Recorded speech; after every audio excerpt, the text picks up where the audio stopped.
Hi everyone, welcome to Graphic Solution Tricks channel. Today we will show you how to add video clip inside text in Camtasia.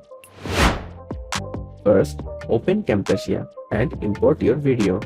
Then go to annotations and add text. Then drag it to the timeline. Do some correction for better looks. Then drag the text layer to the end. From here, at the track name, you can see a eye icon named Disable Track.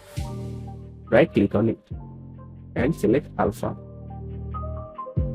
And you can see your video is inside the text now. Now if you want to move this text with the video inside, simply select both layers and press Ctrl G. And now it's combined together as a group. Then again click on this eye icon. And now you can see the text with inside a video on it. And you can move it anywhere you want. That's it. If you find this video helpful, please make sure to subscribe our Graphic Solution Tricks channel. And click the bell icon for more updates.